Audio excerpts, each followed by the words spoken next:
오늘 누가복음 8장입니다.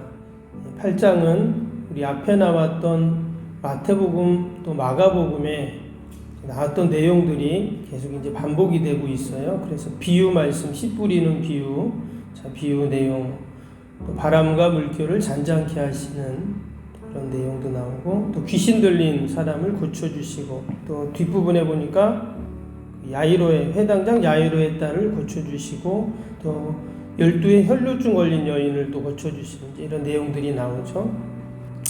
오늘은 뒷부분에 나오는 회당장 야이로의 딸을 고치는 그 사건에 대해서 함께 말씀을 나누도록 하겠습니다.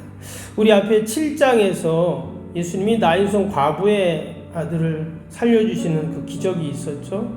그래서 단순히 죽은 자를 살리는 기적을 넘어서 예수님이 이 땅에 왜 오셨고 또 무슨 일을 하시는가에 대한 소개였습니다. 그리고 장차 있을 예수님의 부활의 사건을 예표하는 그러한 이제 사건이었다, 이런 말씀을 드렸는데, 근데 오늘 이 회당장 야이로의 딸을 살리는 사건도 마찬가지입니다. 오늘 49절 보시면 49절에 그 회당장 그 집에서 사람이 와서 그러죠. 딸이 죽었다는 이런 비보를 전해주게 됩니다. 49절 보시면 아직 말씀하실 때에 회당장의 집에서 사람이 와서 말하되 당신의 딸이 죽었나이다. 선생님을 더 괴롭게 하지 마소서 하거늘 그랬습니다. 지금 딸이 죽었는데 나중에 이제 그 딸을 살려주시잖아요. 그런데 원래는 죽지 않았었죠. 처음에는. 이제 41절, 42절에 그 말씀이 나오는데 볼까요? 41절에 이에 회당장이 야이로라 하는 사람이 와서 예수의 발 아래 엎드려 자기 집에 오시기를 간구하니 이는 자기에게 12살 된 외딸이 있어 죽어가미로라 그랬어요. 여기 보면 딸이 죽어가고 있다, 이렇게 죽진 않았죠. 안 했는데 결국은 이제 딸이 죽는 그런 이제 상황이 일어나게 됩니다. 여기서 보면 일단 회당장 야이로라고 했어요. 회당장이니까 당연히 회당을 지키는 또 관리하는 이런 사람이죠. 근데 당시에 이 회당장은 그 회당을 관리하는 수준을 넘어서 저 회당에서 뭐 집회를 하거나 뭐 말씀을 읽거나 기도를 하거나 이런 모든 제반의 업무들을 다 관리하는 사람이었습니다. 때문에 상당히 덕망이 있고 또 지위가 있는 또는 존경받는 이제 사람일 확률이 많죠. 근데 이런 사람이 지금 예수님의 41절에 보니까 예수님의 발 아래 엎드려 이렇게 나왔어요. 예수님은 당시에 나사렛 목수의 아들이었잖아요. 그런데 그 예수님 앞에 이 지금 회당의 장이 와가지고 엎드려 있는 겁니다. 왜 그런가 봤더니 자기 딸 때문에 그랬어요. 그 딸이 지금 이유는 모르겠지만 좀 죽어가고 있습니다. 질병이었겠죠.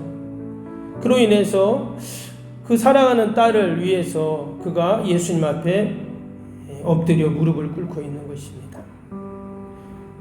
자신이 가지고 있는 지식과 또 식견 또 지위와 그 포지션으로는 이 죽어가는 딸을 위해서 아무것도 할 수 없는 그런 아버지였어요.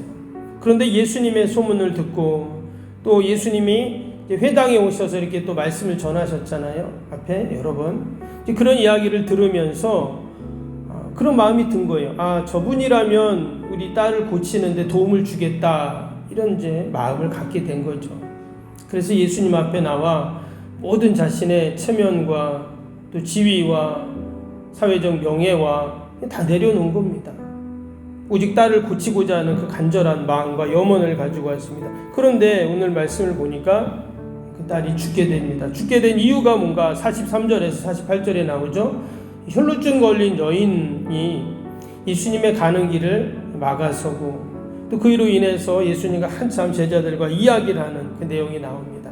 그런 와중에 이제 딸이 죽었다. 지금 내용이 그런 내용이죠. 그러면 한마디로 이 혈루증 걸린 여인이 아니었다면 어때요? 회당장 땅을 살릴 수도 있었다는 거죠. 아마 이 회당장의 입장에서는 너무나 안타까웠을 겁니다. 결국 딸이 죽고 죽는 딸의 임종도 지키지 못하는 참 이런 안타까운 일이 벌어진 게 된 것이죠. 근데 오늘 이 사건을 통해서 단순히 예수님이 혈루증 여인 때문에 빨리 가지 못해서 이 딸이 그냥 죽은 것인가? 오늘 이 사건에서 두 가지 우리는 하나님의 놀라운 계획과 섭리를 알게 됩니다. 오늘 50절 한번 볼까요? 50절 보시면 예수께서 들으시고 이르시되, 그러니까 딸이 죽었다는 이야기를 들으시고 두려워하지 말고 믿기만 하라. 그리하면 딸이 구원을 얻으리라. 지금 예수님께서 이 혈루증 걸린 여인을 고치신 사건, 그리고 또 결국 이 야이로의 딸을 고치는 이 사건을 통해서 놀라운 하나님의 계획과 섭리가 안에 담겨 있었다는 겁니다. 즉 의도가 있었다는 거예요. 그것이 뭐냐? 여기 보니까 첫 번째, 두려워하지 말라, 이런 말씀이 나왔어요. 지금 딸이 죽었다는 소식을 듣고 얼마나 큰 충격을 받았겠습니까? 가장 큰 기쁨이고 즐거움이었던 그 외동딸이 죽는다, 상상도 할 수 없죠. 그래서 자신의 모든 체면과 이 명예를 다 내려놓고 예수님 앞에 무릎까지 꿇었던 그런 아버지인데, 오늘 말씀을 보니까 사람들이 어떻게 했어요? 와가지고 다 울고 통곡하고, 52절에 보니까 모든 사람이 아이를 위하여 울며 통곡했다, 이렇게 나왔어요. 근데 예수님은 그곳에 오셔가지고 예수님 울지 않으십니다. 지금 아버지고 거기 있는 모든 지금 사람들이 다 울고 난리가 났는데 예수님은 울지 않으세요. 그리고는 뭐라고 하냐면 예수께서 이르시되 울지 말라, 죽은 것이 아니라 잔다, 이렇게 말씀하셨어요. 어린 딸이 죽은 것이 너무나 안타까운 일인데, 그리고 그 상주를 위해서 또 거기 모인 모든 사람들을 위해서 함께 울어주고 위로하는 것이 마땅한 것인데, 예수님은 울지 말라 하시고 두려워하지 말라 하시고 뭐라고 했습니까? 아이가 죽은 것이 아니라 잔다, 이렇게 말씀을 하셨습니다. 사람들은 그 이야기를 듣고 좀 비웃었다 지금 그러거든요. 말도 안 되는 일이죠. 분명히 눈앞에서 죽었는데 죽은 아이를 가지고 잔다, 이렇게 말하니까. 근데 오늘 이 말씀은 예수님께서 장차 죽음을 이기시고 부활하실 것에 대한 예수님의 예표의 모습이기도 합니다. 그래서 이제 신학에서는 부활을 먼저 보여주시는 전조현상이다, 이렇게 이야기하는데, 결국 이 죽은 딸이 살아나잖아요. 살리시죠. 결국 예수님께서 죽음을 이기시고 부활하실 것들을 보여주신 것입니다. 앞에 나왔던 나인성 과부의 아들을 살릴 때도 마찬가지고.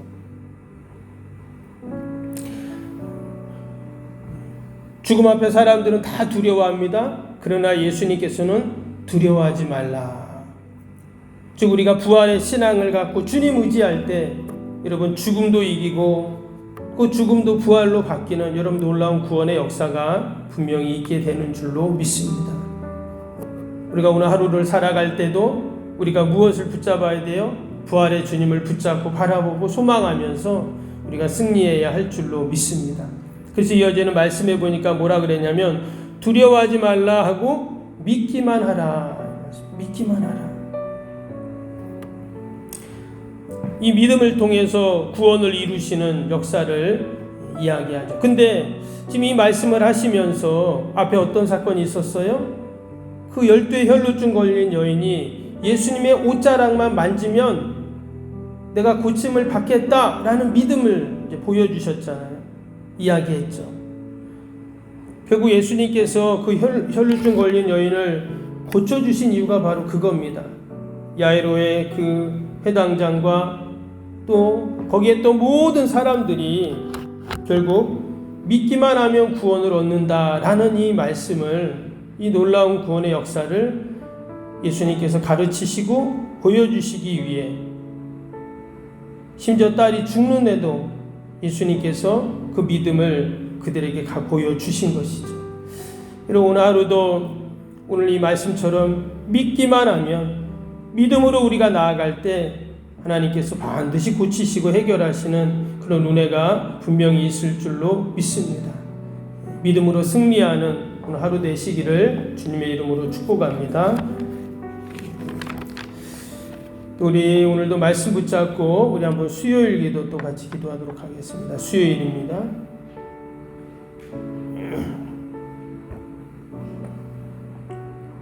신실한 그리스도의 제자를 끊임없이 재생산하는 생명의 공동체가 되게 하옵소서. 아멘. 주님의 마음으로 성도들을 섬길 수 있는 평신도 지도자들이 세워지게 하옵소서. 아멘. 세워진 평신도 지도자들이 자신의 은사를 따라 교회를 섬기게 하옵소서. 아멘. 부흥의 새 시대를 준비하며 다음 세대를 책임지는 교회가 되게 하옵소서.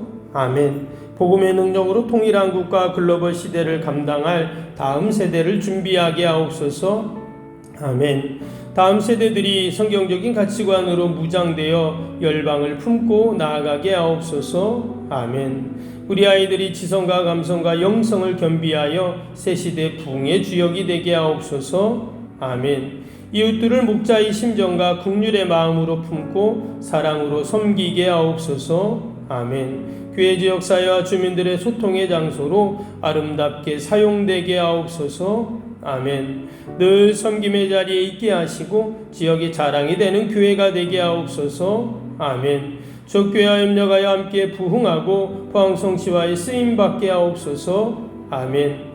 온 성도들에게 구령의 열정이 불타게 하시고 영원권에 힘쓰게 하옵소서. 아멘. 주님의 지상명령을 수행하며 주님의 소원을 이루어드리는 교회가 되게 하옵소서. 아멘. 세계복음화를 위해 더 많은 선교사와 선교지를 품고 섬기게 하옵소서. 아멘. 새성정 건축이 열방의 구원을 위해 거룩한 선교센터가 되게 하옵소서. 아멘. 예수님의 이름으로 기도합니다. 아멘. 사랑과 은혜가 충만하신 하나님 아버지, 오늘도 저희들을 아버지의 믿음의 자리로 우리를 부르심을 감사합니다. 믿기만 하라 말씀하셨는데 오늘도 아버지 주님이 우리의 믿음을 통해서 반드시 구원의 역사를 이루실 줄로 믿습니다. 약속의 말씀 붙잡고 오늘도 기도하게 하여 주옵소서. 하나님, 오늘도 우리 연약한 육신 또 우리 병사 있는 환우들 연로하신 어르신들 늘 강건케 하셔서 주의 전 출입하는데 어려움이 없게 하시고 늘 하나님 건강 때문에 염려 근심하지 않도록 하나님 물 붙잡아 주옵소서. 또 멀리 우리 해외 나간 자녀들 또 군에 간 자녀손들 또 타지에 있는 자녀들 어디 있든지 하나님 동일한 은혜와 복으로 함께하여 주옵소서. 새벽마다 올려드리는 새성정원주의 기도가 다 하늘에 상달되게 하시고 하나님이 반드시 이루시고 도우시고 함께 하심을 경험케 하여 주옵소서. 오직 하나님 영광 돌리는 복된 하루 되게 하여 주옵소서. 감사하며 예수님의 이름으로 기도하옵나이다. 아멘. 하늘에 계신 우리 아버지, 아버지의 이름을 거룩하게 하시며 아버지의 나라가 오게 하시며 아버지의 뜻이 하늘에서와 같이 땅에서도 이루어지게 하소서. 오늘 우리에게 일용할 양식을 주시고 우리가 우리에게 잘못한 사람을 용서하여 준 것 같이 우리 죄를 용서하여 주시고 우리를 시험에 빠지지 않게 하시고 악에서 구하소서.